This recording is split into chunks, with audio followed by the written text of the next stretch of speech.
हमारे डॉक्टर कमल बिहारी जी, सर कपूर जी और साथियों,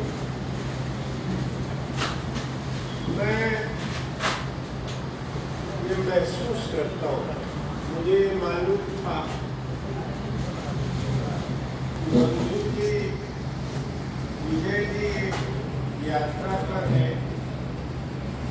तो मैं इस यात्रा में आपके साथ कंधे से कंधा मिलाकर आपके इस आंदोलन का पूरी तौर पर समर्थन करता हूँ और इस आंदोलन को मैं इसलिए आया हूँ। देखिए, विजय बंधु जी के बारे में मैं बहुत दिन से जानता हूँ। दिल्ली में भी मेरी बात हो रही थी, रामलीला मैदान में भी उन्होंने पूरा दिल्ली में इतना बड़ा जमौड़ा किया था जो शायद अनपैरेलल था। इतना बड़ा जमौड़ा कोई नहीं किया। गर्मियों में वो यात्रा निकाले हैं और देखिए संघर्ष का जो उन्होंने तर्क दिया है, सड़क पर तो लड़ ही रहे हैं, लेकिन जो आपका एक राजनीतिक प्रशासनिक मंच बना है, विधानसभा और संसद, वहां भी अगर आप नहीं जाओगे, विजय बंधु जी जैसे लोग नहीं जाएंगे, तो आपके सवाल पर लड़ने वाला कौन है? विधानसभा में कोई नहीं है।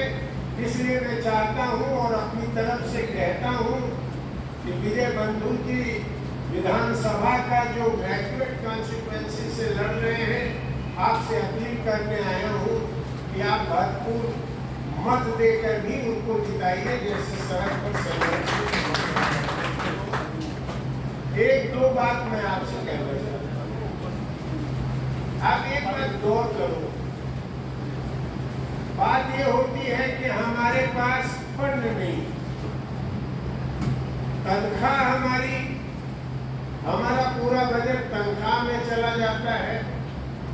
अगर हम पेंशन दें तो हमारी अर्थव्यवस्था भी खत्म हो जाएगी। मैं एक बात पूछना चाहता हूँ कि अर्थव्यवस्था हमारी इतनी कम क्यों? हमारा बजट 50-54 लाख करोड़ तक ही क्यों पहुंचता? इसकी तो कोई वजह होनी चाहिए। तो हमने जब आंख दौड़ाई तो हमने देखा कि परचून की दुकान चलाने वाले से लेकर गांव में काम करने वाले लोगों से लेकर ये सब लोग टैक्स देते हैं। हमारा कर्मचारी टैक्स देता है, छोटे अधिकारी टैक्स देते हैं। कोई ऐसा नहीं है जो हिंदुस्तान के खजाने को न भरता हो, ये हमारे लोग करते हैं। तो मैं ऐसे ही कहने लगा कि मध्य वर्ग का जरा टैक्स में कंट्रीब्यूशन देखो। इनकम टैक्स में जब हमने कंट्रीब्यूशन देखा तो मध्य वर्ग यहाँ के कारपोरेट से बहुत ज्यादा टैक्स देता है। फिर हमने देखा कि टैक्स का पैरामीटर क्या है, तो पहले लगभग 30% घटाते घटाते कारपोरेट को 21-22% पर टैक्स मिला दिया। यह तो बात हुई टैक्स की।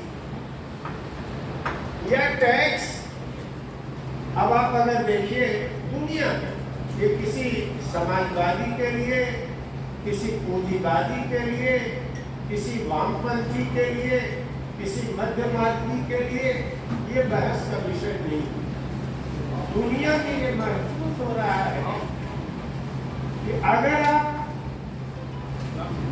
बड़े लोगों के ऊपर टैक्स नहीं चलाएंगे, और दो टैक्स की बात हो रही है, 30-30%, 60-60% टैक्स बड़े बड़े पूंजीवादी देशों में बड़े उनके कारपोरेट देते, और भारतवर्ष में टैक्स देने के नाम पर दो टैक्स क्या है? एक वेल्थ टैक्स है और दूसरा इनहेरिटेंस टैक्स है।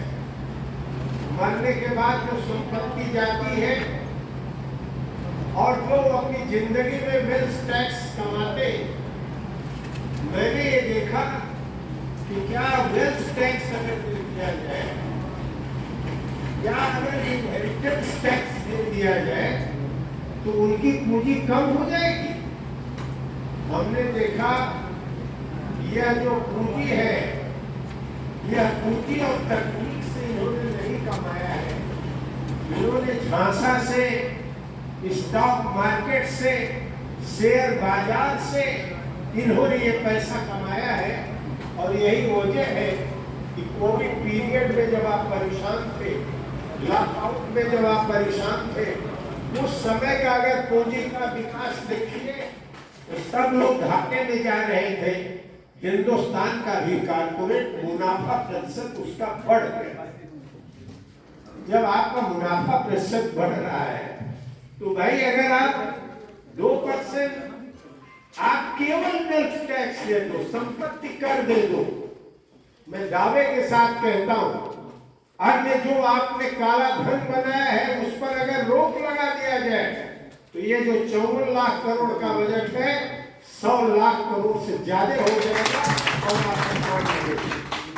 आप इतना छोटा भी काम कारपोरेट से इतना आप घटते हैं।